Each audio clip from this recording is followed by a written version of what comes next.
మరొకసారి ప్రభువైన యేసుక్రీస్తు నామములో మీ అందరికీ శుభములు. మరి ఉదయం నుంచి ఇప్పటి వరకు మమ్మల్ని ఓర్చుకుంటూ భరిస్తూ కూర్చున్నారు. మీరు చాలా మంచి స్టూడెంట్స్ అని అర్థమైంది. అసలు దాన్ని ఏమంటారు, మీ ముందు నిలబడి మాట్లాడే అర్హత నాకు ఉందో లేదో నాకైతే తెలీదు. మీరు వేసిన ప్రశ్నలకు సమాధానం చెప్పే స్థాయి నాకు ఉందో లేదో నాకు తెలీదు. కానీ దేవుని వాక్యానికి ఆ స్థాయి ఉంది కాబట్టి దేవుని వాక్యాన్ని కేవలం తీసుకొని వచ్చి మీకు పంచినాను అంతే. మేము అందరం చేసిన పని అదే. కానీ పెద్ద మనసు చేసుకుని మమ్మల్ని ఆదరించినందుకు వందనాలు, చాలా చాలా కృతజ్ఞతలు. పెద్ద మనసు చేసుకుని మా అందరితో సహాయకరంగా లేకపోతే సహకరించినందుకు వందనాలు. చాలా చాలా నిజంగా నిండు మనసుతో కృతజ్ఞతలు చెప్పుకుంటున్నాను. చాలా థ్యాంక్స్. ఆంధ్ర ప్రాంతంలో మంచి అతిథి సత్కారాలు చేస్తారు అని నాకు తెలుసు. మా అక్కని ఇక్కడికే ఇచ్చాం. అంటే ఆమె మా సొంత అక్క కాదు, కానీ ఇక్కడ భీమవరంలో ఉంటుంది ఆమె. ఇక్కడ ఆమె వాళ్ళ ఇంటికి వెళ్తే కూడా ప్రభులో నా ద్వారానే ప్రభులోకి వచ్చింది కాబట్టి ఆమె చేసే అతిథి సత్కారాలని గుర్తొచ్చాయి నాకు మీ ఇక్కడికి వచ్చినప్పుడు.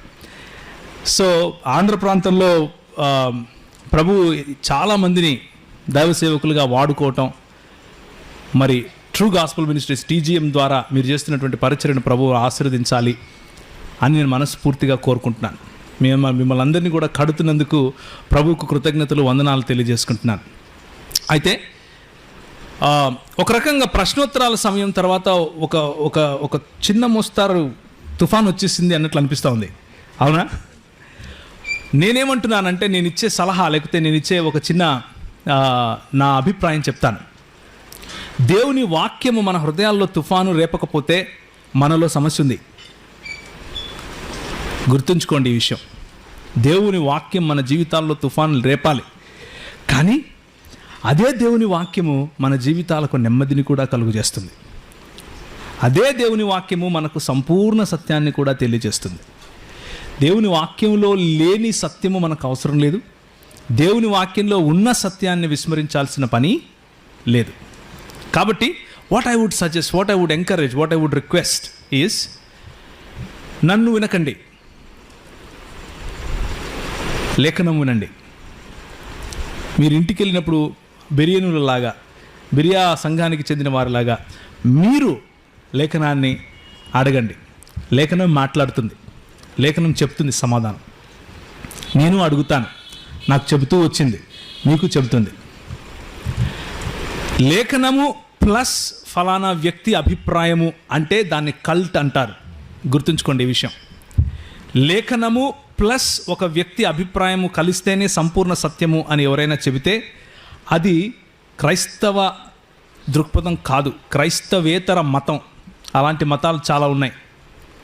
మనం క్రైస్తవులం. లేఖనము ఈనాటికి జీవము గలది. మన జీవితాలలో మన మూలుగలను కూడా చీల్చగలనంత శక్తి గలది, వాడిగలది అని నేను నమ్ముతున్నాను. ఒక్కసారి ఆ లేఖనానికి సమయం ఇస్తే, ఆ లేఖనానికి అవకాశం ఇస్తే లేఖనమే మీకు సమాధానం చెప్తుంది. ఇంకొక మాట ఏమిటి అంటే, ఇంతకు ఏంటి ఒకడా ముగ్గురా ఈ క్వశ్చన్ ఎలా ఉంది అంటే ఇంకొక చిన్నపాటి సునామీ వచ్చినట్లుంది కదా. నేను చెప్తాను అసలు నేను ఏం నమ్ముతున్నాను, దాని తర్వాత మనం ముందుకెళ్దాం. ఓకే, నేను ఏమి నమ్మట్లేదో ఫస్ట్ చెప్పమంటారా? నేను ముగ్గురు దేవుళ్ళు మనకున్నారు అని నేను నమ్మట్లేదు. జాగ్రత్తగా వినండి. ముగ్గురు దేవుళ్ళు కలిసిన ఒక దేవుడు అని నేను నమ్మట్లేదు. రికార్డింగ్ ముందు చెప్తున్నాను. ఒక దేవుడే 3 రకాలుగా ప్రత్యక్షతలు చూపించాడు. మొదట తండ్రిగా, ఆ తర్వాత కుమారునిగా, ఆ తర్వాత పరిశుద్ధాత్మునిగా అన్నది నేను నమ్మను. అది దేవుని వాక్య పరిధిలో కరెక్ట్ కాదు అని అనుకుంటున్నాను. ముగ్గురు వేరువేరు వ్యక్తులు, ముగ్గురు వేరువేరు ఉనికి కలిగినటువంటి ముగ్గురు వేరువేరు దేవుళ్ళు అని నేను నమ్మను. దేవుని వాక్యం అలా చెప్పట్లేదు. ఒక దేవునిలో 3 భాగాలు ఉన్నాయి అని నేను నమ్మను. ఒక దేవునిలో 3 భాగాలు, వేరువేరు భాగాలు ఉన్నాయి అని నేను నమ్మను. ఒకే దేవుడు 3 పాత్రలు వేశాడు, త్రిపాత్రాభినయం, అపరిచితుడు సినిమాలాగా అని అంటే కూడా నేను నమ్మను. మన దేవుడు అలాంటి వాడు కాదు. ఒక వ్యక్తికి ఉన్న 3 వేరు వ్యక్తిత్వాలు. అగైన్ అపరిచితుడు సినిమా. ఇంకొక అతి ప్రాముఖ్యమైనది, ఒక పెద్ద దేవుడు ఇంకో చిన్న దేవుడిని సృష్టించుకున్నాడు అంటే కూడా నేను నమ్మను. ఒక పెద్ద దేవుడు ఒక చిన్న దేవుడిని సృష్టించుకున్నాడు అని అంటే కూడా బైబిల్ ఒప్పుకోదు. దీనికి సంబంధించిన విషయాలు నేను ఈ సెషన్ అయిపోయిన తర్వాత ఇవన్నీ నేను ఎందుకు నమ్మనో మీకు ఒక్కొక్కటి తెలిసిపోతుంది. నేను ఏమి నమ్ముతున్నానో చెప్తాను. నేనేం నమ్ముతున్నాను అంటే బైబిల్లో ఉన్నటువంటి దేవుడు ఒక దేవుడు. ముగ్గురు ఒకటే కాదు. ముగ్గురు ఒకటే అనేది బైబిల్ చెప్పదు. అది బైబిల్ చెప్పని సిద్ధాంతం. బైబిల్ చెప్పే సిద్ధాంతం ఏమిటి అంటే మనకు ఒక దేవుడు ఉన్నాడు. షమా ఇస్రాయేల్ యాహ్వే ఎలోహిను యాహ్వే ఎఖాద్. మనకు ఒక్క దేవుడు.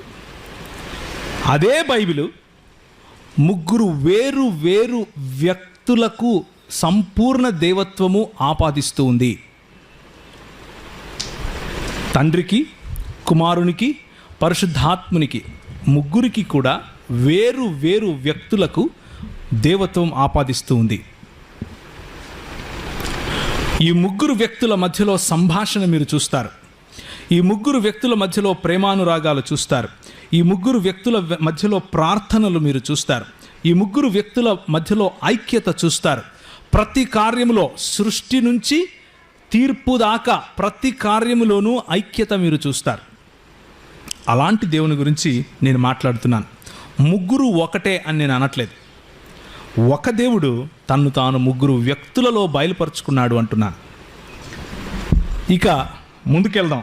యేసు ప్రభువు ఆయన యొక్క దేవత్వం గురించి మాట్లాడుకునే ప్రయత్నం చేద్దాం. జకర్యా గ్రంథము ఒకసారి కనుక చూసినట్లయితే, మరియు యెహోవా దూత ఎదుట ప్రధాన యాజకుడైన యెహోషువ నిలబడుటయు, సాతాను ఫిర్యాది అయి అతని కుడిపార్శ్వమును నిలబడుటయు అతడు నాకు కనపరచెను అంటూ జకర్యా గ్రంథంలో కొన్ని మాటలు మొదలవుతాయి. 2వ అధ్యాయం 5 నుంచి 13 వరకు కనుక మనం చదివితే, నేను దాని చుట్టూ అగ్ని ప్రాకారముగా ఉందును, నేను దాని మధ్యను నివాసినై మహిమకు కారణముగా ఉందును అంటూ యెహోవా మాట్లాడుతూ, ఇది ప్రవక్త అయితే తప్పకుండా అలా ఉండలేడు, అది మీరు కూడా నమ్ముతారు అని నేను భావిస్తున్నాను. ఎప్పటికీ కాదు. ఆఖరిగా ఏమంటాడంటే, అప్పుడు సైన్యములకు అధిపతి యెహోవా నన్ను పంపి ఉన్నాడని మీరు తెలుసుకుందురు అంటూ మాట్లాడతాడు. పంపుతున్నటువంటి యెహోవా, వస్తూ ఉన్నటువంటి యెహోవా, ఇద్దరు వేరు యెహోవాలను మీరు చూస్తారు. 10వ వచనం, సియోను నివాసులారా, నేను వచ్చి మీ మధ్య నివాసం చేస్తాను, సంతోషముగా ఉండి పాటలు పాడండి, ఇదే యెహోవా వాక్కు. అంటే మాట్లాడుతున్నది ఎవరు? యెహోవా. ఆ దినమున అన్యజనులు అనేకులు యెహోవాను హత్తుకొని నాకు జనులు అవుతారు. వచ్చిన యెహోవాను హత్తుకుంటే ఇంకొక యెహోవాకు జనులు అవుతారంట. నేను నీ మధ్య నివాసం చేస్తాను, అప్పుడు యెహోవా నన్ను మీ యొద్దకు పంపినాడని మీరు తెలుసుకుంటారు. 12వ వచనం, మరియు తనకు స్వాస్థ్యమని యెహోవా ప్రతిష్టమైన దేశములో యూదాను స్వతంత్రించుకొనును, యెరూషలేమును ఆయన ఇకను కోరుకొనును. సకల జనులారా, యెహోవా తన పరిశుద్ధమైన నివాసమును విడిచి వచ్చుచున్నాడు, ఆయన సన్నిధిని మౌనులై ఉండుడి. నన్ను పంపిస్తున్నాడు యెహోవా అని చెప్పేది యెహోవాయే. నేను నా స్వాస్థ్యమును విడిచిపెట్టి, నా సింహాసనమును విడిచిపెట్టి వస్తున్నాను అని చెప్పేది యెహోవాయే. ఆ యెహోవా ఇంకెవరో కాదు, ఉదయం మనం చూస్తూ వచ్చినటువంటి మన ప్రభు అయిన యేసుక్రీస్తు. ఆయన 100% దేవుడు, 100% మానవుడిగా మన మధ్యలో ఉన్నాడు. ప్రాముఖ్యంగా 11వ వచనంలో మనం చూసాం, పంపబడిన వ్యక్తి అన్యజనులు అనేకులు యెహోవాను హత్తుకొని నాకు జనులు అవుతారు అంటున్నాడు. మన ప్రభువును హత్తుకున్న వారు యెహోవాకు జనులు కాలేదంటారా? అప్పుడు యెహోవా నన్ను మీ యొద్దకు పంపి ఉన్నాడని మీరు తెలుసుకుంటారు అని అనడం ద్వారా పంపింది యెహోవా అని మనకు తెలుస్తుంది. వచ్చింది, హత్తుకున్నది యెహోవాను అయితే వచ్చింది యెహోవా అని మనకు తెలుస్తుంది. యెహోవా తన పరిశుద్ధమైన నివాసమును విడిచి వస్తున్నాడు అని 13వ వచనంలో ఉంటే, అప్పుడు తన సింహాసనమును విడిచిపెట్టి వచ్చింది యెహోవాయే అన్న విషయం మనకు తెలుస్తుంది. కాబట్టి దేవునిలో ఉన్న బహుళత్వం మనకు మెల్లిమెల్లిగా స్పష్టంగా తెలుస్తూ వచ్చింది. ఇక ముందుకు వెళితే దానియేలు గ్రంథము ఒకసారి తీయండి. 7వ అధ్యాయం 9 నుంచి 14 వరకు కనుక మనం చూస్తే, అక్కడ రాబోయేటువంటి లేదా మహావృద్ధిని ఎదుట ఉన్నటువంటి మెస్సియాను గురించినటువంటి వివరణ మనకు కనిపిస్తుంది. ఇక సింహాసనములను వేయుట చూచితిని, మహావృద్ధుడు అక్కడ కూర్చుండెను. ఆయన వస్త్రము హిమవలే ధవళముగాను, ఆయన వెంట్రుకలు శుద్ధమైన గొర్రెబొచ్చుగాను తెల్లగాను ఉండెను. ఆయన సింహాసనము అగ్నిజ్వాలల వలె మండుచుండెను, దాని చక్రములు అగ్నివలే ఉండెను. అగ్ని వంటి ప్రవాహమును ఆయన యుద్ధ నుండి ప్రవహించుచుండెను. వేవేల కొలది ఆయన పరిచారకులు ఉండిరి, కోట్ల కొలది మనుష్యులు ఆయన ఎదుట నిలిచిరి. తీర్పు తీర్చుటకై గ్రంథములు తెరవబడెను. ఆకాశ మేఘారుడై మనుష్య కుమారుని పోలిన ఒకడు వచ్చి ఆ మహావృద్ధుడగు వాని సన్నిధికి ప్రవేశించి ఆయన సముఖమునకు తేబడెను. సకల జనులు, రాష్ట్రములు, ఆయా భాషలు మాట్లాడువారు ఆయనను సేవించినట్లు ప్రభుత్వమును, మహిమయు, ఆధిపత్యము ఆయనకి ఇవ్వబడెను. ఆయన ప్రభుత్వము శాశ్వతమైనది, అది ఎన్నటికి తొలగిపోదు. ఆయన రాజ్యము ఎప్పటికీ లయము కాదు అంటూ రాబోతున్నటువంటి మెస్సియాను గురించినటువంటి ప్రవచనము దానియేలుకు కనిపిస్తుంది. ఆ దానియేలుకు కనిపించినటువంటి ప్రవచనము, లేకపోతే ఆ దానియేలుకు కనిపించినటువంటి దర్శనములో కనిపించినటువంటి మెస్సియా ఉండవలసినటువంటి గుణాలు కేవలము దేవునికి మాత్రమే ఉండే గుణాలు కనిపిస్తాయి. దేవుడికి తప్ప ఆ గుణములు వేరే వాళ్ళకు ఉండటానికి వీలు లేదు అన్నట్లుగా కనిపిస్తాయి. కనుకనే యోహానుకు కనిపించినటువంటి ఆ ప్రత్యక్షత, దానియేలుకు కనిపించినటువంటి ప్రత్యక్షత రెండు దాదాపు దగ్గరగా ఉంటాయి, దాదాపు సరి సమానముగా ఉంటాయి.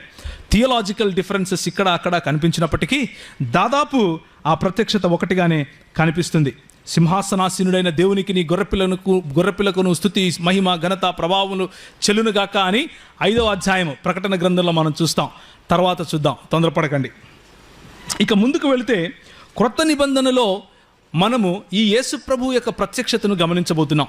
పాత నిబంధన గ్రంథంలో ఇంతవరకు యేసుప్రభువు ఏ విధంగా తన్ను తాను యెహోవాగా, యెహోవా దూతగా, నీళ్ళిచ్చేటువంటి బండగా, పగటిలో మేఘస్తంభముగా, రాత్రిలో అగ్నిస్తంభముగా, చాలా విషయాలు మనం ఎగ్గొట్టాం, టైం లేదు కాబట్టి కదా. ఆయన తన ప్రత్యక్షతను చూపిస్తూ వస్తున్నాడు. ఇశ్రాయేలీయులను వెంబడించి నీళ్ళిచ్చినటువంటి బండ క్రీస్తు కాదంటారా? ఇశ్రాయేలీయులకు పగటిలో మేఘస్తంభముగా వెంబడించింది క్రీస్తు కాదంటారా? రాత్రిలో వారికి అగ్నిస్తంభముగా వారిని కాచుకొని వచ్చింది క్రీస్తు కాదు అని అంటారా? నా పిల్లలను గద్ద రెక్కల మీద తీసుకొని వచ్చినట్లు తీసుకొని వచ్చాను అని యెహోవా మాట్లాడుతూ ఉంటే అది ఆ తీసుకొని వచ్చింది యేసుప్రభు కాదు అని అంటారా? మనకు లేఖనములలో ఉన్నటువంటి ఆనవాళ్ళు యేసుప్రభువు మాత్రమే ఆ పని చేశాడు అని చెప్పటానికి పెద్దగా చదువుకోవాల్సిన అక్కర కూడా లేదు. స్పష్టమైన ఆనవాళ్ళు మనకు కనిపిస్తున్నాయి. యోహాను సువార్త 16వ అధ్యాయము 15వ వచనం ఎవరైనా గట్టి చదువుతారా?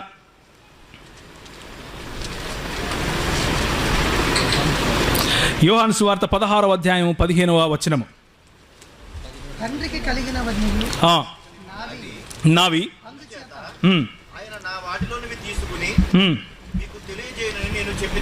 ఇక్కడ తండ్రి ఉన్నాడు, కుమారుడు మాట్లాడుతున్నాడు. తరువాత ఎవరి గురించి మాట్లాడుతున్నాడు చెప్తారా ఎవరైనా? యోహాను సువార్త 16వ అధ్యాయము ఏంటి ఇక్కడ కాంటెక్స్ట్? 16వ అధ్యాయము ఎవరిని గురించి మాట్లాడుతున్నాడు? 15వ వచనం గురించి నేను మాట్లాడుతున్నాను. నేను మీతో చెప్పవలసినవి ఇంకా అనేక సంగతులు కలవు కానీ ఇప్పుడు మీరు వాటిని సహింపలేరు. అయితే ఆయన అనగా సత్యస్వరూపి అయిన ఆత్మ వచ్చినప్పుడు మిమ్మల్ని సర్వసత్యములోనికి నడిపిస్తాడు. ఆయన తనంతట తానే ఏమీ బోధించకుండా వేటిని వినునో వాటిని బోధించి సంభవింపబోవు సంగతులను మీకు తెలియజేస్తాడు. ఆయన నా నోటిలోనివి తీసుకొని మీకు తెలియజేస్తాడు గనుక నన్ను మహిమపరుస్తాడు. తండ్రికి కలిగినవన్నీ నావి, అందుచేత ఆయన నా వాటిలోనివి తీసుకొని మీకు తెలియజేయనని నేను చెప్పి తిని. తండ్రి కలిగి ఉన్నవన్నీ నావి అని యేసుప్రభు చెప్తూ ఉంటే ఆయన తన్ను తాను ఎవరికి సమానముగా చెప్పుకుంటున్నట్లు? ఇక్కడ ఎవరికి సమానముగా చెప్తున్నట్లు? తండ్రికి సమానముగా చెప్పుకుంటున్నాడు. యేసుప్రభువు ఇచ్చినటువంటి స్టేట్మెంట్స్ ఒక్కసారి చూస్తే ఆయన మహాదేవుడు అని చెప్పటానికి పెద్దగా సమయం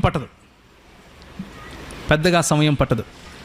ఒక ఆయన, నేను ఇంతకుముందు మీకు చదివినటువంటి దానియేలు గ్రంథంలో ఉన్న మహావృద్ధుని గురించి చెబితే ఒక అతను పచ్చి బూతులు మాట్లాడుతూ ఎలా మాట్లాడుతున్నాడో తెలుసా? ఒక వీడియో ఉంది, మీరు చూస్తే కళ్ళు చెవులు మూసుకొని ఇంటికి వెళ్ళిపోతారు. ఇంకొకసారి ఆ వీడియో చూడకూడదు అనుకుంటారు. అలాంటి అబద్ధ ప్రవక్తలు ఈరోజు మన చుట్టూ ఉన్నారు. జాగ్రత్తగా ఉండండి. అతను ఏమంటున్నాడు అంటే, ఈ ముసలోడు మరియతో వెళ్ళి పడుకుంటే యేసుప్రభు పుట్టాడు అంటున్నాడు. మీరు నమ్ముతారా? ఈ ముసలోడు మరియను కలిస్తే పుట్టాడు యేసుప్రభు అంటున్నాడు. అది మీ క్రైస్తవ్యం తెలుసుకోవలసిన సత్యం అని చెప్తున్నాడు. నిజంగా అది నిజము అయితే మనము క్రీస్తును నమ్మాల్సిన అవసరము లేదు, మన దేవుణ్ణి ఆరాధించాల్సిన అవసరము లేదు, బైబిల్ చదవాల్సిన అవసరము లేదు. కానీ బైబిల్ వక్రీకరించే అలాంటి వాళ్లకు సూటిగా లేఖనాధారంగా ఇంకొకసారి మాట్లాడకుండా ఇచ్చే సమాధానం మనం ఇవ్వాలి. అది ఎప్పుడు ఇవ్వగలుగుతాము అంటే పరిశుద్ధాత్ముడు మనలో పనిచేసినప్పుడు కుమారుణ్ణి మహిమపరచాలి, కుమారుణ్ణి పైకెత్తాలి, కుమారుణ్ణి ఘనపరచాలి అన్నటువంటి ప్యాషన్ మనలో ఉండాలి. ఆ ప్యాషన్ మనలో రగులుతూ ఉండాలి. కుమారుడు ఎత్తబడాలి, ఘనపరచబడాలి, మహింపరచబడాలి. పరిశుద్ధాత్ముడు మనకు సంచకరువుగా అనుగ్రహించబడిందే అందుకు. నేను అదే కాంటెక్స్ట్లో చదివాను. తీతుకు రాసిన పత్రిక 2వ అధ్యాయము. ఎవరైనా గట్టి చదువుతారా? 11వ వచనం.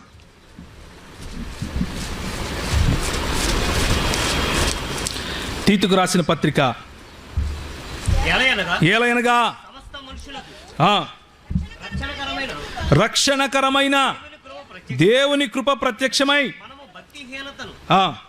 ఇహలోక సంబంధమైన దురాశను విసర్జించి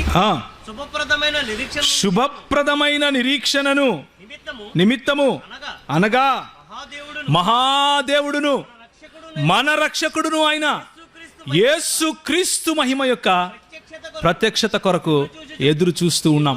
పౌలు ఇక్కడ అబద్ధం చెప్పాడంటారా? పౌలు ఇక్కడ అబద్ధం రాశాడంటారా? మహాదేవుడు మన రక్షకుడైనటువంటి యేసుక్రీస్తు అంటే ఒక ఆయన అంటాడు, కాదండి మీకు ఆ క్వశ్చన్ తెలీదు, ఇక్కడ కామా ఉండాలి అంటాడు. ఇక్కడ కామా ఉండాలి, మహాదేవుడు కామా మన రక్షకుడు అంట. నేను అన్నాను, మీరు గ్రీక్ ఎప్పుడన్నా చదువుకున్నారా అని అడిగాను. గ్రీకు స్పెల్లింగ్ వచ్చా మీకు అని అడిగాను. ఏ క్లాస్కి వెళ్ళారయ్యా మీకు గ్రీకు అని అడిగితే నోటు మీద ఏలేసుకున్నాడు, మాట్లాడలేదు. ఓన్లీ తెలుగు బైబిలే చాలు నాకు అంటాడు. తెలుగులో రాశాడు యేసుప్రభు నీకు బైబిల్? మీకు తెలుగులో రాసిచ్చాడా యేసుప్రభు బైబిల్? హిందీలో రాసిచ్చాడా? అపోస్తలులు ఎన్నుకున్నటువంటి భాష అరమాయిక్ మరియు గ్రీకు. ప్రవక్తలు ఎన్నుకున్నటువంటి భాష హెబ్రీ మరియు అరమాయిక్ భాషలు. యేసుప్రభు ఈ లోకంలో జీవించినప్పుడు మాట్లాడిన మాట అరమాయిక్ భాష. ఆ భాషలో మాట్లాడినటువంటి ఆ భావ ప్రకటనను తెలుగులోకి మనము అనువదించుకున్నాం. మన బైబిల్లో ఇంతింత అక్షరాలలో రాసుంటారు. కళ్ళు గుడ్డిపోయాయా మనకు? ఏముంది ఇక్కడ? ఆదిమ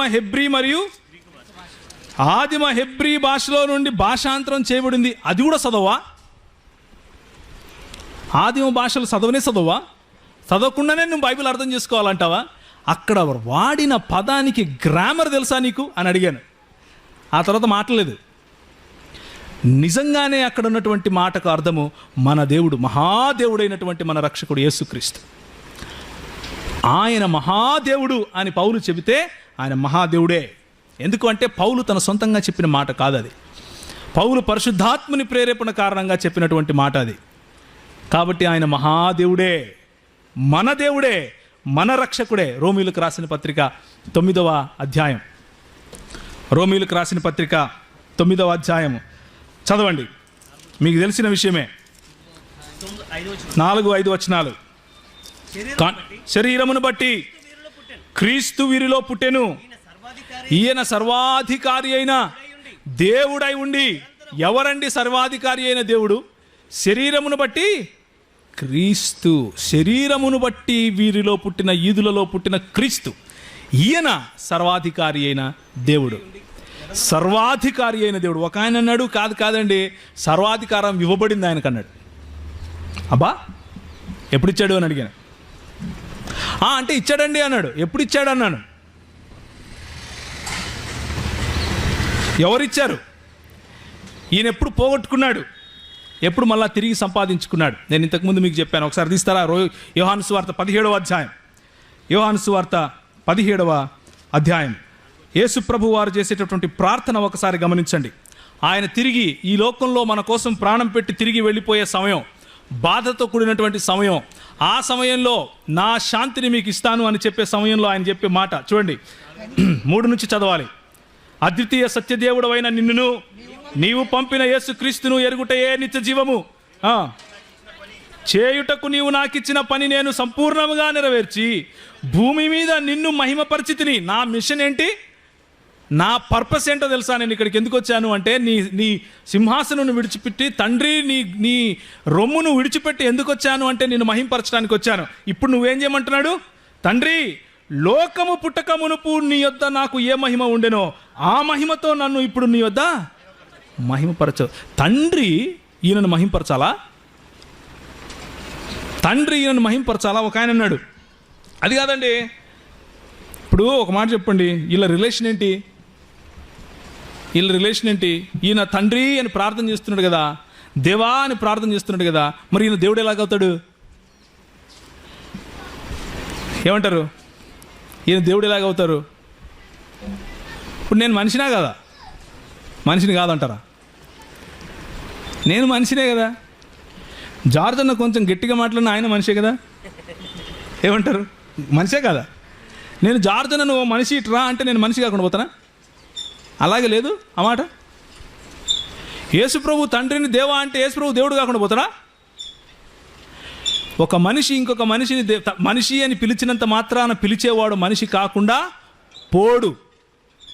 అది ఎందుకు నీకు ఆలోచన వచ్చింది అంటే దేవుడు ఒంటరివాడు అని నీ మనసులో పెట్టుకున్నావు కాబట్టి. కానీ బైబిల్ అలా చెప్పదే. దేవుడు ఒంటరివాడు అని నువ్వు మనసులో పెట్టుకున్నావు కాబట్టి ఒకరు దేవుడు అని పిలిస్తే ఇంకొకరు దేవుడు కాకుండా పోతాడని నువ్వు అనుకుంటున్నావు. అది నీ ప్రీ కన్సెప్షన్. బైబిల్ అలా చెప్పదు. బైబిల్ ఏం చెప్తుంది అంటే దేవుడు ఒకడు కానీ ఒంటరివాడు కాదు. దేవుడు ఒకడు కానీ ఒంటరివాడు కాదు. ఒంటరివాడైతే మాట్లాడటానికి సృష్టించుకోవాలి. సృష్టి లేనంత వరకు మాట్లాడలేని బతుకు ఆ ఒంటరి ఉంది. అర్థమవుతుందా? ఒంటరివాడైతే ప్రేమించాలంటే సృష్టించాలి. సృష్టి లేకపోతే ప్రేమించడం కూడా చేతకానివాడు అవుతాడు. మన దేవుడు చేతకానివాడు కాదు. మన దేవునికి సృష్టి అన్నది ఆయన ఏమై ఉన్నాడో దానికి ప్రతిఫలముగా ఆయన చేసింది అంతే. ఆయన ఇష్టానుసారంగా చేసుకున్నాడు. For his pleasure. ఆయన సంతోషం కోసం చేసుకున్నాడు, అవుట్ ఆఫ్ కంపల్షన్ కాదు. చేయకపోతే ఆయన అస్తిత్వం పోతుందేమో అన్నందుకు ఆయన సృష్టించలేదు. కలిగి ఉన్నదేదియు ఆయన లేకుండా కలుగలేదు అంటే సృష్టి కార్యంలో యేసున్నాడు అని. ఆయన మహాదేవుడు, సృష్టించే దేవుడు. ఆయన నిరంతరము స్తోత్రార్హుడు. సృష్టి లేనప్పుడు కూడా స్తోత్రార్హుడు. సృష్టి లేనప్పుడు కూడా స్తోత్రార్హుడు. అపోస్తలుల కార్యములు నేను చకచక చూపించాల్సినటువంటి వచనాలు మీకు అందరికీ తెలిసినవే, కొత్తవేం కాదు. నేను ఇంతకుముందు చెప్పినట్లుగా 20వ అధ్యాయము 28వ వచనం. అలాంటి మహావృద్ధుడున్నాడు, మరియతో పడుకుంటే యేసు ప్రభు పుట్టాడు అనే ఈ దుర్బోధకుల దగ్గర నుంచి కాపాడాల్సినటువంటి, సంఘాన్ని కాపాడాల్సినటువంటి, రక్షణ కార్యం జరిపించాల్సినటువంటి, దేవునికి మానవులకు మధ్యలో దేవుని సందేశాన్ని వినిపించాల్సినటువంటి మీ బాధ్యత అది, నా బాధ్యత అది. అందుకే ఇక్కడ ఆ మాట చెప్తా ఉంది. ఏమని చెప్తుంది దేవుని వాక్యం? చెప్పండి, చదవండి. దేవుడు తన స్వరక్తం ఇచ్చి సంపాదించిన తన సంఘాన్ని కాయటానికి పరిశుద్ధాత్మ మిమ్మును దేని యందు అధ్యక్షులుగా ఉంచిందో ఆ యావత్ మందను గూర్చియు మీ మట్టుకు మీరు జాగ్రత్తగా ఉండండి, మీ మందను కాసుకోండి. లేకపోతే దేవుణ్ణి దరిద్రుని చేసి మాట్లాడే వాళ్ళు దరిద్రులు వస్తున్నారు. మీకు అది తెలుసో తెలీదో, మన మధ్యలోనే ఉన్నారు. మీకు అది తెలుసో తెలీదో. యేసును దేవుడు కాదు, చిన్న దేవుడు అనేవాళ్ళు నీకు కనపడలేదా? ఒకానొకప్పుడు పుట్టినవాడు అన్నవాడు నీకు కనపడడం లేదా? కీర్తనల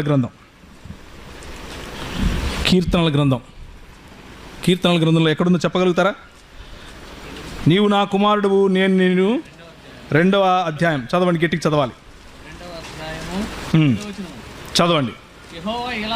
యెహోవా ఇలాగు సెలవిచ్చెను, నేడు నిన్ను నేను కనియున్నాను, నన్ను అడుగుము, జనములను నీకు స్వాస్థ్యముగాను భూమిని దిగంతముల వరకు సొత్తుగాను ఇచ్చేదను. ఇనుప దండముతో నీవు వారిని నలుగుకొట్టెదవు, కొండను పగలగొట్టినట్లు వారిని ముక్క చెక్కలుగా పగలగొట్టెదవు. కాబట్టి రాజులారా వివేకులై ఉండుడి, భూపతులారా భూపతులారా బోధనందుడి, ఉమా భయభక్తులు కలిగి యెహోవాను సేవించుడి, భయభక్తులు కలిగి యెహోవాను సేవించుడి, గడగడ వణుకుచు సంతోషించుడి, గడగడ వణుకుచు సంతోషించుడి. 12వ వచనం, కుమారుని ముద్దు పెట్టు, కుమారుని ముద్దు పెట్టుకొనుడి, లేని ఎడల ఆయన కోపించును, మీరు త్రోవ తప్పి నశించు. అప్పుడు మీరు త్రోవ తప్పి నశిస్తారు అంటున్నాడు. అప్పుడు మీరు త్రోవ తప్పి నశిస్తారు. ఆయన పుట్టాడు అంటే నీకోసం నా కోసం తండ్రి రొమ్మును విడిచిపెట్టి ఈ లోకంలోకి వచ్చినటువంటి మాటను గుర్తు చేస్తూ ఆ దావీదు ప్రవక్త చేస్తున్నటువంటి ప్రవచనం అది. అంతేకాని యేసు ఒకానొకప్పుడు పుట్టాడని కాదు, యేసు ఒకానొకప్పుడు కలుగజేయబడ్డాడు అని కాదు. యేసు ఒకానొకప్పుడు పుట్టాడు అని చెప్పేవాళ్ళు ఉన్నారు కాబట్టే ఇదిగో ఈ వృద్ధుడున్నాడు మరేతో కలిశాడు అని చెప్పేవాడు దరిద్రులు కూడా ఉన్నారు. మన ఆలోచన దృక్పథాన్ని, దానికి వచ్చే పర్యవసానాన్ని మనం ఆలోచించుకోవాలి ఒకసారి. మనం ఒక మాట పట్టుకొని మాట్లాడితే దాని వెనుక పర్యవసానం, వికల్పాలను ఆలోచించుకోవాలి. ఆ పర్యవసానం మన సంఘాన్ని ఎంత చీల్చేస్తుందో ఆలోచించుకొని మాట్లాడాలి. హెబ్రీయులకు రాసిన పత్రిక 1వ అధ్యాయం, హెబ్రీయులకు రాసిన పత్రిక 1వ అధ్యాయం. చక్కటి మాటలు, దేవుని మాటలు చదవండి బ్రదర్. ఏలయనగా నీవు నా కుమారుడవు, నేను నేడు నిన్ను కని ఉన్నానని ఎవరితో మాట్లాడుతున్నాడు ఇక్కడ? ఎవరితో మాట్లాడుతున్నాడు ఇక్కడ? కీర్తనలు 2 మనం తీసుకొని వచ్చి ఇక్కడ కలుపుతున్నాం. ఎవరు మాట్లాడుతున్నాడు? హెబ్రీ గ్రంథకర్త మాట్లాడుతున్నాడు. ఏమని మాట్లాడుతున్నాడు? 4వ వచనం చూడండి. ఆయన దేవుని మహిమ యొక్క తేజస్సును, ఆయన తత్వము యొక్క మూర్తిమంతమును అయి ఉండి తన మహత్తు గల మాట చేత సమస్తమును నిర్వహించుచు పాపముల విషయంలో శుద్ధీకరణము తానే చేసి దేవదూతల కంటే ఎంతో శ్రేష్టమైన నామమును పొందిన వారి కంటే అంత శ్రేష్ఠుడై ఉన్నత లోకమందు మహామహుడగు దేవుని కృపాశ్రమున కూర్చుండి ఉండెను. ఆ దేవుని గురించి మాట్లాడుతున్నాడు. నేడు నేను నిన్ను కనియున్నాను అని. ఎప్పుడు? నీకోసం నా కోసం ఈ లోకంలోకి, చరిత్రలోనికి అడుగుపెట్టిన దినం గురించి మాట్లాడుతున్నాడు. అంతేగాని ఒకానొక రోజు పుట్టాడు అని కాదు. నీవు నా కుమారుడవు, నేడు నేను నిన్ను కనియున్నాను అనియు, ఇదిగాక నేను ఆయనకు తండ్రినయ్యుండును, ఆయన నాకు కుమారుడయ్యుండును అనియు ఆ దూతలతో ఎవనితో అయినా చెప్పాడా? చెప్పలేదు. మరియు ఆయన భూలోకమును ఆది సంభూతిని మరలా రప్పించినప్పుడు దేవుని దూతలందరూ ఆయనకు నమస్కారము చేయవలని చెప్పుచున్నాడు. తన దూతలను వాయువులుగాను తన సేవకులను అగ్నిజ్వాలలుగాను చేసుకునేవాడు అని తన దూతలను గురించి చెప్పుచున్నాడు. కానీ తన కుమారుని గురించి అయితే, ఏ కుమారుని గురించి అయితే నేడు నేను నిన్ను కనియున్నాను అని చెప్తున్నాడో ఆ కుమారుని గురించి ఏమంటున్నాడు అంటే, దేవా, యేసు ప్రభు ఏమో తండ్రిని దేవా అంటే నీకు ఈయన దేవుడు కాకుండా పోయాడు. తండ్రి వచ్చి యేసు ప్రభువును దేవా అంటే దేవుడు ఎలా అయ్యాడు? ఇప్పుడు ఇక్కడ తండ్రి దేవా అంటున్నాడా లేదా కుమారుణ్ణి? ఎలా అన్నాడు? దేవా, నీ సింహాసనము నిరంతరము నిలుచున్నది, నీ రాజదండము న్యాయార్థమైనది, నీవు నీతిని ప్రేమించి దుర్నీతిని ద్వేషించితివి, అందుచేత దేవుడు నీ తోటి వారి కంటే నిన్ను హెచ్చించినట్లుగా ఆనంద తైలముతో అభిషేకించును అని పరిశుద్ధాత్ముని ప్రేరేపణతో వ్రాయబడినటువంటి మాటలు ఇవి.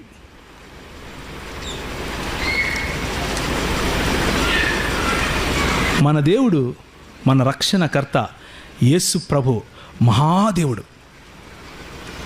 ఆయన దేవత్వము యొక్క సర్వ పరిపూర్ణత ఆయనలో నివసిస్తూ ఉంది. ఏంటా? దేవుని మహిమ యొక్క తేజస్సు ఆయన తత్వము యొక్క మూర్తిమంతము అయి ఉన్నాడు. తత్వము అంటే ఏంటి? ఇంతకుముందు మాట్లాడుతూ ఉన్నప్పుడు జార్జన్ అన్నాడు కదా, అది ఇదే. ఒక రోజా పువ్వు ఎందుకు అయిందంటారు? ఆలోచించి చెప్పండి. ఒక రోజా పువ్వు ఎందుకైంది? ఎందుకంటే అందులో రోజా తత్వం ఉంది కాబట్టి. ఇక వేరే ఏ పువ్వుకు కూడా ఆ తత్వం ఉండదు. పువ్వు అనే తత్వము మిగిలిన అన్ని పువ్వులకు ఉండొచ్చు, కానీ రోజా అనే ఆ తత్వం రోజా పువ్వుకు మాత్రమే ఉంటుంది. నల్లదైనా, కర్రిదైనా, ఎర్రదైనా, పచ్చదైనా. మనిషి అన్న తత్వం మనిషికే ఉంటుంది.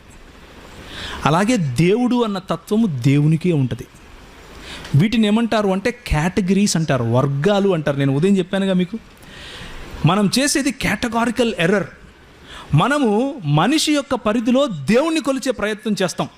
మనిషికి ఉన్నటువంటి కొలబద్దతో దేవుణ్ణి డబ్బాలో పెట్టే ప్రయత్నం చేస్తాం. ఆయన అంటాడు, ఖబర్దార్, నా తత్వము యొక్క మూర్తిమంతము నా కుమారుడు.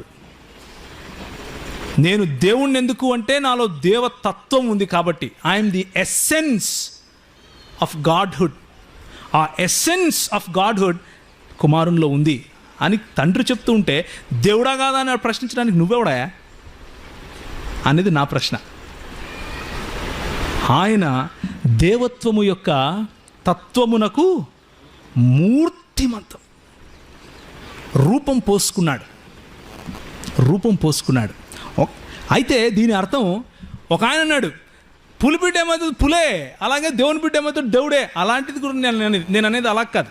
ఒకానొకప్పుడు కలుగు చేసుకున్న దేవుని గురించి నేను అనట్లేదు. కలగబడనటువంటి సృష్టికర్త అయినటువంటి దేవుడు అని చెప్తున్నాను. కలగబడనటువంటి సృష్టికర్త అయినటువంటి దేవుడు యేసు ప్రభువు అని చెప్తున్నాను. ఎందుకు అంటే పౌలు గారు చనిపోయిన 60 సంవత్సరాల తర్వాత ఒక కల్ట్ మొదలైంది సంఘంలో. దాన్ని ఏరియనిజం అంటారు. వాళ్ళు చెప్పినటువంటి బాట కూడా ఇదే. ఏం చేశారు అంటే యేసు ప్రభు దేవుడే కానీ తండ్రికి పుట్టినాడు, ఒకానొక సమయంలో పుట్టిన దేవుడు అని చెప్పుకుంటూ వచ్చారు. దానికి వాడినటువంటి పదం ఒకటి ఉంది, సాయంత్రం సమయం దొరికితే చెప్తాను. ఆ ఏరియనిజమే ఈరోజు ఏమైందో తెలుసా? నెస్టోరియనిజంగా మారి, ఆ నెస్టోరియనిజమే ఈరోజు ఇస్లాంగా మారింది. ఖబర్దార్, జాగ్రత్తగా ఉండాలి. దేవుని యొక్క 66 పుస్తకాలు ఉన్నటువంటి దేవుని వాక్యం లేఖనాలలో 1 ఇంచి విడిచిపెట్టినా మనం జాగ్రత్త పడతాం. There is only 1 angle for 90 degrees to stand straight. చక్కగా నిలబడాలంటే ఒకటే యాంగిల్ ఉంది, 90 degrees. 89.9 కూడా కాదు, ఒకనొకప్పుడు పన్నికి అది బెండు తీయాలంటే వాక్యం తీస్తుంది. వాక్యం దగ్గరికి వస్తే బెండు తీస్తుంది. మనం చాలా జాగ్రత్తగా ఉండాలి. దేవుని వాక్యాన్ని చులకనగా చూడకూడదు. దేవుని వాక్యంలో ఉన్నటువంటి ఎసెన్స్, దాని యొక్క పూర్తి అవగాహనను విడిచిపెట్టకూడదు, సారాన్ని విడిచిపెట్టకూడదు. ఏదో ఒక మాట పట్టుకొని అక్కడ ఇట్లన్నాడు, ఇక్కడ ఇట్లన్నాడు, ఇక్కడ అట్లన్నాడు, ఏదో టెక్నాలజీ దాంట్లో నుంచి తీసుకొని వచ్చి అసలు దేవుడిని విడిచిపెట్టకూడదు. అలా చేయటం మన దౌర్భాగ్యం అవుతుంది. మొదటి యోహాను పత్రిక చక్కటి మాటలు, దేవుని మాటలు ఒకసారి చూడండి. మొదటి యోహాను పత్రిక 4వ అధ్యాయం. ప్రియులారా, అనేకులైన అబద్ధ ప్రవక్తలు లోకములో బయలుదేరి ఉన్నారు కనుక ప్రతి ఆత్మను నమ్మక ఆయా ఆత్మలు దేవుని సంబంధమైనవో కావో పరీక్షించుడి. యేసు క్రీస్తు శరీరధారి అయి వచ్చెనని. శరీరధారి అయ్యి వస్తారు కదా అందరూ. ఏమంటారు? యేసుక్రీస్తు ఒక్కడే వచ్చాడు శరీరధారిగా. మనందరం ఎలా వచ్చాం? భూతాల్లాగా వచ్చామా? దయ్యాల్లాగా వచ్చామా? మనందరం కూడా శరీరధారులుగానే వచ్చాం కదా. మరి మన గురించి ఎందుకు చెప్పట్లేదు? యేసుక్రీస్తు శరీరధారి అయి వచ్చాడు అని అంటే ఈ రాస్తున్నటువంటి యోహాను గారి మైండ్ సెట్ని అర్థం చేసుకోవాలి. యోహాను గారి మైండ్ సెట్ని ఏ విధంగా మరి పరిశుద్ధాత్ముడు ప్రేరేపిస్తున్నాడు అన్న విషయం అర్థం చేసుకోవాలి. యోహాను మొదటి పత్రిక మాత్రమే రాయలేదు యోహాను గారు. యోహాను సువార్త రాశాడు. యోహాను సువార్త 1వ అధ్యాయం 1వ వచనం ఏముంది? ఆది యందు ఉన్నటువంటి వాక్యము ఏమైందంట? దేవుని యందు ఉండి దేవుడై ఉన్నాడు. దేవుడై ఉన్నటువంటి ఆ వాక్యము 14వ వచనం, కృపా సత్య సంపూర్ణునిగా ఆ వాక్యము శరీరధారి అయి మన మధ్య నివసించుచున్నది. ఎలా? కృపా సత్య సంపూర్ణుడుగా మన మధ్య నివసించను. తండ్రి వలన కలిగిన అద్వితీయ కుమారుని మహిమ వలె మనము ఆయన మహిమను కనుగొంటిమి. అది శరీరధారి అయి అంటే. శరీరధారి అంటే మనందరం వచ్చింది కూడా శరీరధారులతోనే. ఆ శరీరధారి గురించి మాట్లాడలేదు. ఏ మాటలు మాట్లాడుతున్నాడంటే వాక్యము దేవుని వద్ద దేవుడై ఆది. ఏ ఆది? 48వ అధ్యాయం యెషయా గ్రంథం. ఆ సమయం అన్నది పుట్టక ముందు నుండి నేను అక్కడ ఉన్నాను అని చెప్తున్నాడే, ఆ ఆది గురించి. సృష్టి అన్నది లేక ముందు నుంచి నేను ఉన్నాను అంటున్నాడే, ఆ ఆది గురించి. ఆ ఆదిలో ఈ దేవుడు మహాదేవుడుగాను నిరంతరము స్తోత్రార్హుడుగాను ఉన్నటువంటి ఈ దేవుడు నీకోసం నా కోసం శరీరధారి అయి వచ్చాడు. అది అక్కడ మతలబు. అది విడిచిపెట్టేసి లోకంలో అన్ని చదివేస్తే ఎట్లా? దేవుని సంబంధమైనవో కావో పరీక్షించుడు యేసుక్రీస్తు శరీరధారి అయి వచ్చెనని ఏ ఆత్మ ఒప్పుకొనెనో అది దేవుని సంబంధమైనది. ఏ ఆత్మ యేసును ఒప్పుకొనదో అది దేవుని సంబంధమైనది కాదు. ఎలా ఒప్పుకోకపోతే దేవుని సంబంధమైనది కాదు? ప్రవక్త అని ఒప్పుకోకపోతే దేవుని సంబంధమైనది కాదా? ఎవడికి కావాలి? పురుషుడు అని ఒప్పుకోకపోతే దేవుని సంబంధం కాదా? అది కాదు. దేవుడు అని ఒప్పుకోకపోతే దేవుని సంబంధి కాదు. ఎందుకు దేవుడు అని ఒప్పుకోవాలి? ఆది యందు వాక్యముండెను, వాక్యము దేవుని యొద్ద ఉండెను, దేవుడు వాక్యము దేవుడై ఉండెను. ఆ మాట ఒప్పుకోకపోతే, ఆయన శరీరధారి అయి వచ్చాడు అని ఒప్పుకోకపోతే నీవు దేవుని సంబంధివి కానే కాదు అని చెప్తున్నాడు యోహాను. సో ఈ సాయంకాలం మనం ఆలోచించాలి. యేసు ప్రభువు దేవత్వము తప్ప నెక్స్ట్ సెషన్లో నేను మాట్లాడబోయే విషయాలు ఇవి కాబట్టి నేను ఎక్కువ టచ్ చేయను. యేసు ప్రభు దేవుడు కాదు అని చెప్పడానికి వాడే ఏదైనా సరే ఒక వచనం తీసుకొని రండి, బైబిల్ వెలుగులో అది నిలబడదు. బైబిల్ వెలుగులో నిలబడదు. యేసు ప్రభువు తండ్రి, కుమార, పరిశుద్ధాత్మలు ఒకరికొకరు నిత్యము సమానులు, నిత్యము సమాన స్థాయి కలిగిన వారు, నిత్యము సమానమైనటువంటి ప్రేమను కలిగిన వారు. Think about it. జస్ట్ ఒక్క మాట ఆలోచించండి. దేవుడు ఏమై ఉన్నాడు? 4వ అధ్యాయం 1 యోహాను, ప్రేమాస్వరూపి. దేవుడు ప్రేమాస్వరూపి. దేవుడు ప్రేమ. God is love. ఆత్మయ్య ఉన్నాడు. Correct, absolutely correct. అందులో నేను 1 యోహాను అడిగాను, మీరు యోహాను సువార్త 4వ అధ్యాయం చెప్పారు. Which is fine, no problem. 1 యోహానులో ఏమంటున్నాడు? దేవుడు ఏమై ఉన్నాడు? ప్రేమాస్వరూపి. ఒంటరి వాడు ఎలా ప్రేమిస్తాడో చెప్పండి నాకు. ఎవరిని ప్రేమిస్తాడు? నువ్వు లేవు, నేను లేవును, దేవదూతలు లేరు, భూలోకం లేదు, పరలోకం లేదు, ఏమీ లేదు, ఆయన ఒక్కడే ఉన్నాడు, ఒంటరిగా ఉన్నాడు. ఎవరిని ప్రేమించాడు? ఎవరిని ప్రేమించాడు సార్? మరి ఆయన ప్రేమాస్వరూపి ఎలా అవుతాడు? తనంతట తను ప్రేమించుకోవచ్చు, తప్పులేదు. దాన్ని ఎలా వ్యక్తపరిచాడు అంటే, ఆయన వ్యక్తపరచాలి అంటే ఇంకొకరు ఉండాలి కదా. అదే యోహాను సువార్త 1వ అధ్యాయం 1వ వచనం చెప్తోంది. ఆది యందు ఏ సృష్టి లేనప్పుడు, ఏది లేనప్పుడు వాక్యము దేవుని వద్ద దేవునిగా ఉండేది. అది క్రైస్తవ దృక్పథంలోని దేవుని యొక్క సంపూర్ణత. అది త్రిత్వ సిద్ధాంతంలో ఉన్నటువంటి సంపూర్ణత. త్రిత్వ సిద్ధాంతాన్ని నమ్మకుండా యేసు ప్రభువు యొక్క దేవత్వాన్ని నమ్మటం అసాధ్యం. యేసు ప్రభు ఒక చిన్న దేవుడు అవుతాడే కానీ సంపూర్ణముగా మహాదేవుడు కాడు. త్రిత్వ సిద్ధాంతాన్ని నమ్మకుండా తండ్రిని సంపూర్ణ దేవునిగా నమ్మటం కూడా అసాధ్యమే. ఎందుకంటే ఒంటరివాడు అవుతాడు. యేసు ప్రభువు లేని దేవుడు ఉండేవాడు కాబట్టి. అప్పుడు యోహాను సువార్త 1వ అధ్యాయం 1వ వచనం తీసి పారేయాలి. జాగ్రత్తగా ఆలోచించాలి. మనము మాట్లాడే యేసు ప్రభువు యొక్క దేవత్వం గురించి మాట్లాడే ప్రతి మాట మన థియోలాజికల్ ఇంప్లికేషన్స్ పెరుగుతూ పోతాయి. మనం ఏం మాట్లాడుతున్నామో అది మనకు మన దృక్పథానికి ఒక పర్యవసానం ఇస్తూ వస్తుంది. జాగ్రత్తగా ఉండాలి. ఒక చిన్న జోక్ చెప్తాను, చాలా గరం అయిపోయింది. ఇంతవరకు ఎవరో అన్నారంటే, ఈయన బ్రాహ్మణుడా లేకపోతే ముస్లిమా అని. ఎవరన్నారు సార్? నేను బ్రాహ్మణుని కాదు, ముస్లింని కాదు. ఓకే, ఏది అది నా పేరు వెనక ఏ తోకాలేదు. కానీ నేను మీరు అనుకున్నట్లు ఏది ఆ 2 వర్గాలకు చెందినని కాదు. నా వర్గం ఒకటే, రైట్? ఒకే కులం. ఏ కులం? సేవకులం. ప్రభువుని సేవించుకోవాలి, ఆయన్ని వెంబడించాలి. ఇది ఎందుకు ఆయన్ని వెంబడించాలి అంటే, నా జీవితాన్ని మార్చాడు కాబట్టి. ఈయన యేసు ప్రభు దేవుడు కాకపోతే ఆ రోజు నాకు నా జీవితాన్ని మార్చేవాడు కాదు కాబట్టి. నేను భయంకరమైనటువంటి డ్రగ్గిస్ట్, మీకు తెలుసో తెలీదో కానీ నేను భయంకరంగా డ్రగ్స్ వాడేవాడిని. పొద్దున్నుంచి సాయంత్రం వరకు అదే పని నాకు. భయంకరంగా కొట్లాటల్లో తిరిగేవాడిని కడపలో. ఎంతసేపు కత్తులు, బాంబులు, అవి రివాల్వర్లు, వాడిని కొట్టాలి, వీడిని కొట్టాలి, అక్కడ కొట్టాలి, ఇక్కడ పోవాలి, ఆ మర్డర్ కేసు, ఇది కేసు, ఇది నా బతుకు. ఇట్లే ఉండేవాడిని.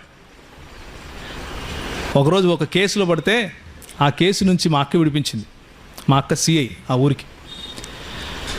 మా అక్క విడిపిస్తే కొన్ని రోజుల తర్వాత కడప విడిచిపెట్టి వచ్చేసినాను హైదరాబాద్ విడిచిపెట్టి వచ్చేసిన తర్వాత ఇట్లనే ఒక మీటింగ్లో ఒక ఆయన తెల్లబొచ్చేసుకుని దేవుని వాక్యం చెప్తూ దేవుడు లోకమునకు వెలుగై ఉన్నాడు అన్నాడు. ఓ సూపర్, నో ప్రాబ్లం అన్నాను. నాకేం ప్రాబ్లం, ఇక్కడేమో అందరు గిటార్ కొట్టి పాటలు పాడుతున్నారు, నాకు గిటార్ ఇష్టము, అందుకని కూర్చున్నాను.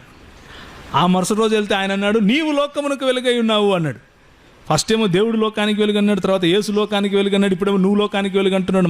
మన చేతిలో వెలుగు ఉంటుంది, నేను వెలుగు గాడమైంది, అవును కదా? ఇలా కుదరదు అన్నాను. ఆ వాక్యం నన్ను పట్టుకుంది. యేసు వెలుగు కాకపోతే, చీకటిని ఛేదించే వెలుగు కాకపోతే నా జీవితంలో వెలుగు వచ్చేది కాదు.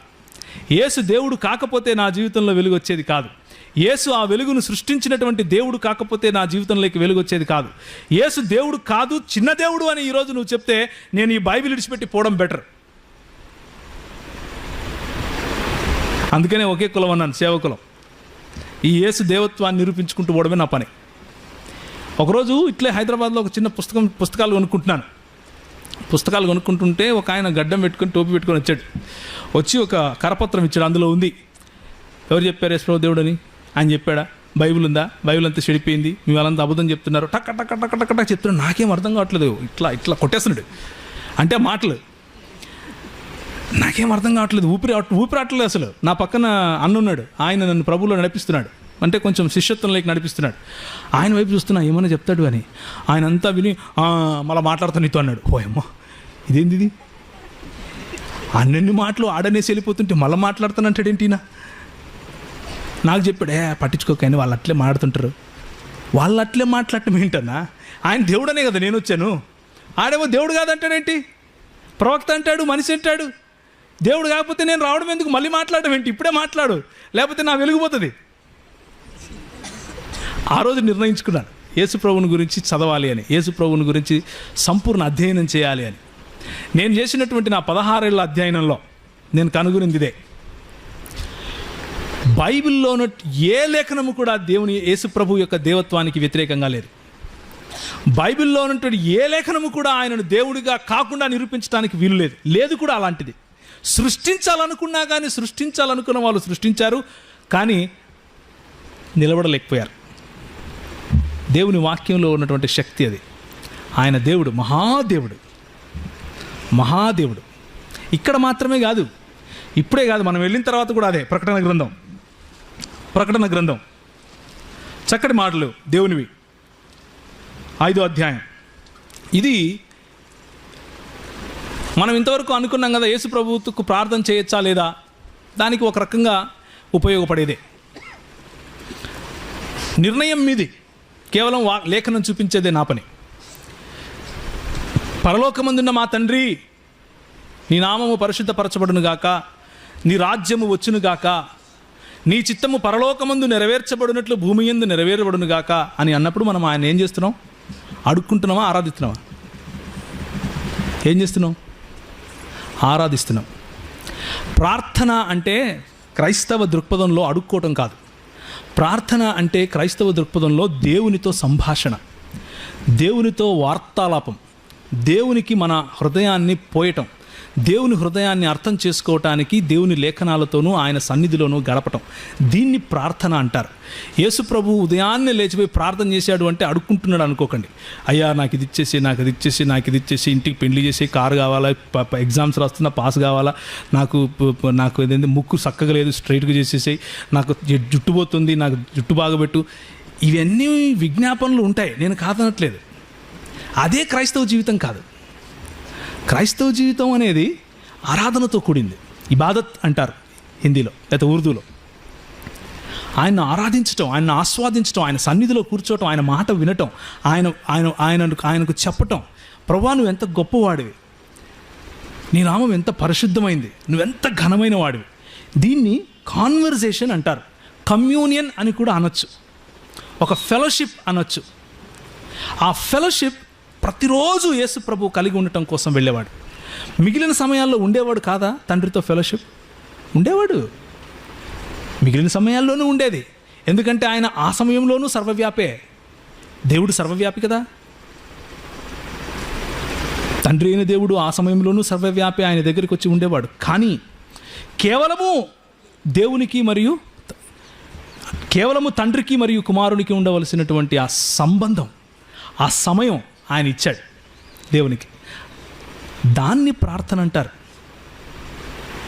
ఇప్పుడు యేసుప్రభు యేసునామంలో ప్రార్థన చేశాడో లేదో మీరు ఆలోచించుకోండి. ఆయన నామంలో ప్రార్థన చేస్తే ఆయన నామం తండ్రి విన్నాడో లేదో మీరు ఆలోచించుకోండి. దాని గురించి నేను చెప్పను. నేను ఏం చెప్తాను అంటే, ప్రార్థనలో ఉన్న ఎసెన్స్, సారాంశాన్ని మర్చిపోకండి అంటున్నాను. ప్రార్థనలో ఉన్న సారం ఏమిటి అంటే,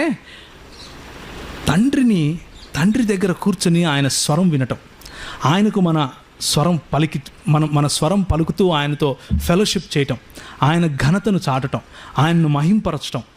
ఒకవేళ సమయం మిగిలితే వేరే వాళ్ళ కోసం, సంఘం కోసం అంతా ప్రార్థించిన తర్వాత, అవసరతల కోసం ప్రార్థించిన తర్వాత మన గురించి కూడా కొన్ని అడుక్కోవటం, అందులో తప్పులేదు. అడుగుడి మీకు ఇవ్వబడును అని ఆయనే అన్నాడు, అడగండి. కాకపోతే అదే కాదు మన బతుకు, ఇంకా చాలుంది. సో ఇక్కడ జరిగినటువంటి ప్రార్థన, యోహాను సువార్త 17లో జరిగినటువంటి ప్రార్థనలో యేసుప్రభు యేసునామమును ప్రార్థించాడో లేదో మీరు ఆలోచించండి. ఇక్కడ ప్రకటన గ్రంథంలో మీరు నేను కలిసి చేయబోయే ప్రార్థన చూడండి, మీరు నేను కలిసి చేయబోయే ఆరాధన చూడండి. 5వ అధ్యాయం ప్రకటన గ్రంథం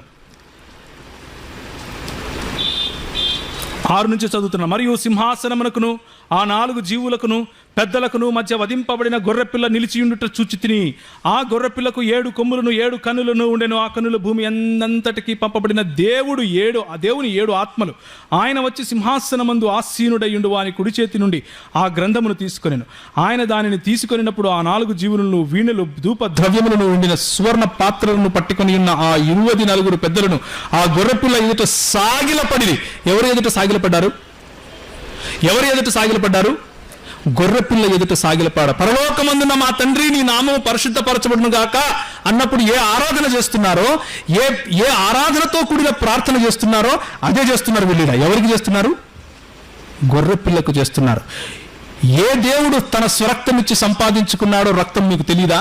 నేను సపరేట్గా చెప్పాలా? ఏ దేవుడు నన్ను పొడిచిన వాళ్ళు చూస్తారు అని ప్రకటన గ్రంథం 1వ అధ్యాయం చూస్తారా? ప్రతి నేత్రము ఆయన్ను చూచును. ప్రకటన గ్రంథం 1వ అధ్యాయం 6వ వచనం. మనలను ప్రేమించుచు తన రక్తము వలన మన పాపములను మనలను విడిపించిన వానికి మహిమయు ప్రభావమును యుగ యుగములు కలుగునుగాక. ఆమేన్. దీన్ని ఆరాధన అంటారా అనరా? ఆమేన్.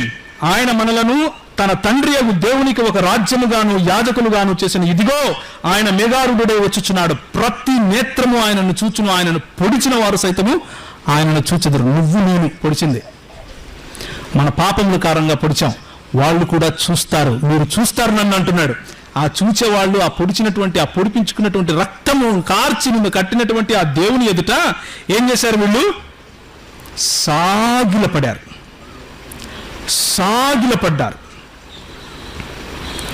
8వ వచనం. ఆయన దాన్ని తీసుకున్నప్పుడు ఆ 4 జీవులను, వీణలను, ధూపద్రవ్యములతో నిండిన సువర్ణ పాత్రలను పట్టుకొని ఉన్న ఆ 24 పెద్దలను ఆ గొర్రెపిల్ల ఎదుట సాగిలపడి. ఆ పాత్రలు పరిశుద్ధుల ప్రార్థనలు. నువ్వు చేసే ప్రార్థనలు స్వీకరించబడడం గురించి మాట్లాడుతున్నావు కదా, ఇది స్వీకరింపబడటం. ఈ పరిశుద్ధుల ప్రార్థనల గురించి మాట్లాడుతున్నాను. యేసు ప్రభువు ఎదుట సాగిలపడినప్పుడు ఆ ప్రార్థనలు విప్పబడతాయి. నేను సార్వత్రిక సంఘం గురించి జరిగే ప్రార్థనల గురించి మాట్లాడుతున్నాను. ఇక్కడ కేవలం నాకు ఇది కావాలి, అది కావాలి అన్న ప్రార్థనల గురించి మాత్రమే కాదు, సార్వత్రిక సంఘంలో జరిగినటువంటి ప్రార్థనల గురించి మాట్లాడుతున్నాను. గత 2000 సంవత్సరాల నుంచి, ఇన్ఫాక్ట్ 4000 సంవత్సరాల నుంచి కలిగినటువంటి పరిశుద్ధుల ప్రార్థనల గురించి మాట్లాడుతున్నాను. గొర్రెపిల్ల ఎదుట సాగిలపడినప్పుడు అవి విప్పబడతాయి. ఆ పెద్దలు, నీవు ఆ గ్రంథమును తీసుకుని దాని ముద్రను విప్పుటకు యోగ్యుడు, నీవు వధింపబడిన వాడవై, నీవు రక్తమిచ్చి ప్రతి వంశములను, ఆయా భాషలు మాట్లాడేవాడు ప్రతి ప్రజలలోను, ప్రతి జనములలోనూ దేవుని కొరకు మనుషులను కొని మా దేవునికి వారిని ఒక రాజ్యముగాను యాజకులుగాను చేసితివి గనుక వారు భూలోకమందు ఏలుదురు అని కొత్త పాట పాడుదురు. మరియు నేను చూడగా సింహాసనమును, జీవులను, పెద్దలను ఆవరించి ఉన్న అనేక దూతల స్వరము వినబడెను. వారి లెక్క కోట్ల కొలదిగా ఉండెను. వారు వధింపబడిన గొర్రెపిల్ల శక్తియు, ఐశ్వర్యమును, జ్ఞానమును, బలమును, ఘనతయు, మహిమయు, స్తోత్రము పొందనర్హులని గొప్ప స్వరముతో చెప్పుచుండ్రి. ఎవరికి ఆరాధన జరుగుతోంది ఇక్కడ? ఎవరికి ఆరాధన జరుగుతుందండి ఇక్కడ? యేసు క్రీస్తుకు ఆరాధన జరుగుతోంది. ఎవరి పేరట జరుగుతోందండి ఇక్కడ? మీరు ఆలోచించుకోండి, నేను చెప్పక్కర్లేదు. ఇంకా మహాదేవుడును మన ప్రభు అయినటువంటి యేసు క్రీస్తు ఎదుట సాగిలపడే ఒక రోజు వస్తుంది. మహాదేవుడును మన ప్రభు అయినటువంటి యేసు క్రీస్తు ఎదుట మన ప్రార్థనలు విప్పిపోయడం జరుగుతుంది. మహాదేవుడును మన రక్షకుడైనటువంటి యేసు క్రీస్తును మహిమ ఘనత ప్రభావాలు మీకు చెల్లునుగాక అని చేయడం కోసమే వెళ్తున్నాం. మనం వెళ్ళేదే అందుకు. ఇదే జరగబోతుంది అక్కడ. క్లైమాక్స్ ఇదే. క్లైమాక్స్ మీద క్వశ్చన్స్ ఏంటి? మనం వెళ్ళేదే అందుకు. మరియు నేను చూడగా సింహాసనమును, జీవులను, పెద్దలను ఆవరించి ఉన్న అనేక దూతల స్వరము వినబడిన. వారు లెక్క కోట్ల కొలదిగా ఉండెను. వారు వధింపబడిన గొర్రెపిల్ల శక్తియు, ఐశ్వర్యమును, జ్ఞానమును, బలమును, ఘనతయు, మహిమయు, స్తోత్రమును పొందిన అర్హుడని గొప్ప స్వరముతో చెప్పుచుండరి. అంతటా పరలోకమందును, భూలోకమందును, భూమి క్రిందను, సముద్రములోను ఉన్న ప్రతి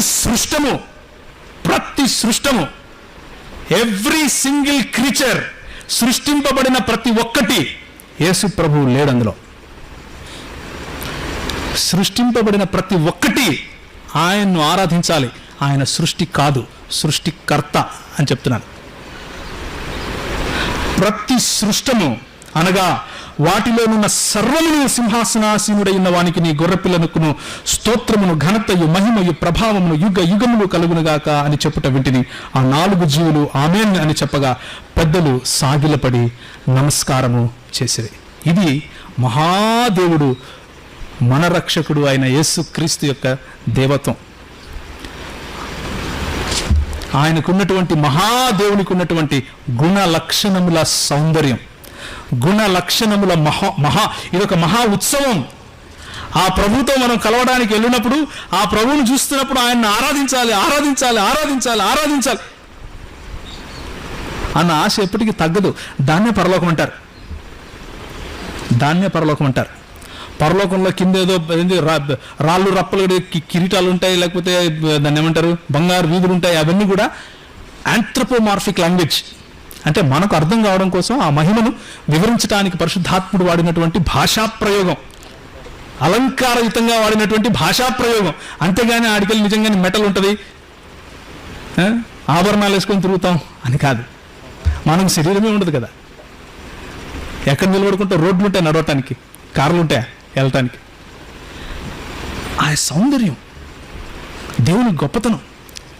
మనం ఇప్పుడు చేసే ప్రార్థనలు సంఘం కొరకు, అప్పుడు చేసే ఆరాధన రెండు యేసు ప్రభుకే. గొర్రెపిల్ల ఎదుట సాగిల పట్టడానికే మన ప్రయాణం. మనం వెళ్ళేదే అందుకు. మన ఉనికి అది. క్రైస్తవుడు అంటేనే వాడు. దేర్ఫోర్ మన ప్రభువు మహాదేవుడు, మన రక్షకుడు. ఈ ప్రభువు ఎదుట సాగిల పట్టడం కోసం మనం తయారవుతున్నాం. దీన్ని మనం గమనించుకోవాలి, దీన్ని మనం గుర్తుంచుకోవాలి. ప్రభువుని ఘనపరచాలి, ప్రభువుని మహింపరచాలి, ప్రభువుని స్తుతించాలి. ప్రభు స్తుతిలో, ప్రభు ఆరాధనలో మన జీవితం గడపాలి. మనకు అప్పుడప్పుడు అనిపిస్తూ ఉంటుంది, ఎప్పుడు చూసినా ఇదేంది ప్రార్థన చేస్తూ ఉంటాడు, ఎప్పుడు చూసినా ఇదేంది పిచ్చా వీడికి, వీడు ఒక రకమైన మిస్టికల్ అని అనుకుంటాం. కానీ ఒక్కసారి ఆ రుచి ఎరిగినవాడు, యేసు ప్రభు పాదాల దగ్గర నిలబడి, పాదాల దగ్గర కూర్చుని ఆయన స్వరం వినాలి అన్న రుచి ఎరిగినవాడు ఇక్కడ అనుభవిస్తాడు, అక్కడ అనుభవిస్తాడు. అక్షరము చంపును, ఆత్మ జీవింప చేయను. అక్షరం పట్టుకొని ఏలాడదండి బ్రదర్స్. భావంలోకి రండి. భావం మనల్ని యేసులో పదిలపరుస్తుంది, యేసు ప్రభువులో కడుతుంది. ఆయన ద్రాక్షవల్లి, మనం తీగలం. ఆయనలో అంటు కట్టుబడినప్పుడు ఆయన లేకుండా మనం ఏది చేయలేము అన్న సంగతి తెలుసుకుంటాం. ప్రార్థించటం కూడా చేయలేం. ఆయనతో కలిసి ఉన్నప్పుడే మనకు సఫలం. ఏదైనా సాఫల్యము అన్నది ఆయనలో ఉంది. ఆయన లేని సాఫల్యము తండ్రి ఎక్కడ ఇవ్వలేదు. మీరు నా యందును నేను మీ యందు ఉన్నప్పుడే మీరు ఫలిస్తారు. అప్పుడే మీరు నా శిష్యులై ఉంటారు. అప్పుడు కొండ మీద కట్టబడినటువంటి దేనిలాగా ఉంటారు? పట్టణం లాగా ఉంటారు. Cities that set up on a hill can not be hidden. అది మరుగుపరచబడ నేరదు. ప్రజలు నిన్ను చూసి ప్రభువును మహింపరుస్తారు. ప్రజలు నిన్ను చూసి ప్రభువును ఘనపరుస్తారు. ప్రజలు నిన్ను చూసి సంతోషిస్తారు, దేవుణ్ణి ఘనపరుస్తారు. తలలో ఉంచుకుంటే ప్రార్థన చేసుకుందాం.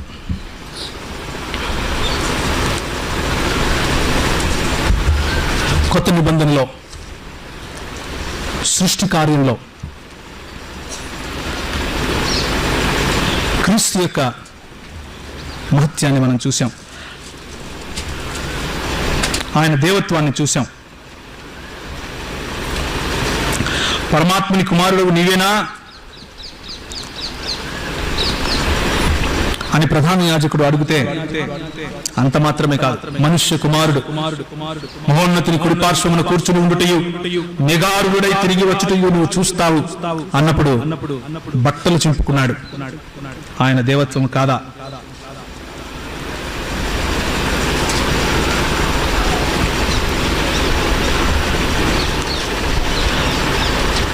మరియకు దూత ఆమె దగ్గరికి వచ్చి పరిశుద్ధాత్మ నీ మీదికి వచ్చును, సర్వోన్నతుని శక్తి నిన్ను కమ్ముకొనును, కనుక పుట్టబోవు శిశువు పరిశుద్ధుడై ఉండును అని చెప్పినప్పుడు పరిశుద్ధాత్ముడు, తండ్రి మరియు కుమారుడు ముగ్గురు యొక్క ప్రణాళిక నీకు కనబడటం లేదా? ముగ్గురు వేరుగా ఉన్నటువంటి వారి ప్రణాళిక నీకు కనబడటం లేదా? తండ్రి యొక్కయు కుమారుని యొక్కయు పరిశుద్ధాత్మ యొక్కయు నామమున అని అన్నప్పుడు త్రియేక దేవుని ఐక్యత మనకు కనపడటం లేదా?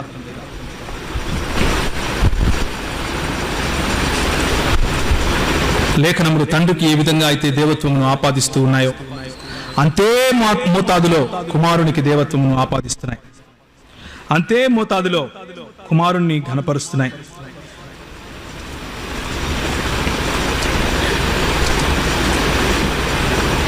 తండ్రి కుమారుడు కాదు, కుమారుడు తండ్రి కాదు, తండ్రి పరిశుద్ధాత్ముడు కాదు, పరిశుద్ధాత్ముడు తండ్రి కాదు, కుమారుడు తండ్రి కాదు, పరిశుద్ధాత్ముడు కాదు. కానీ కుమారుడు దేవుడు, పరిశుద్ధాత్ముడు దేవుడు, తండ్రి దేవుడు. ఇదే లేఖనం చెప్పే సత్యం.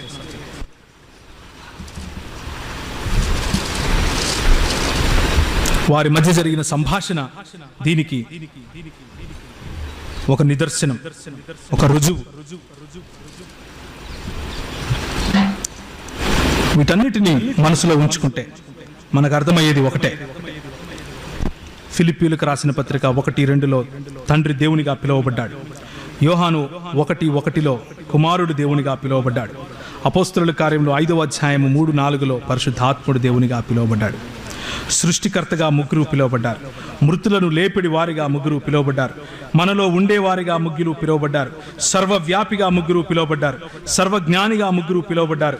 త్యాగము చేసేవారిగా ముగ్గురు పిలువబడ్డారు. ప్రాణప్రదాతలుగా ముగ్గురు పిలువబడ్డారు. సహవాసము చేసేవారిగా పిలువబడ్డారు. సదాకాలము ఉండేవారిగా పిలువబడ్డారు. స్వచిత్తము కలవారిగా పిలువబడ్డారు. ప్రతి ఒక్కటి ముగ్గురికి సమానముగా ఆపాదించబడింది లేఖనంలో.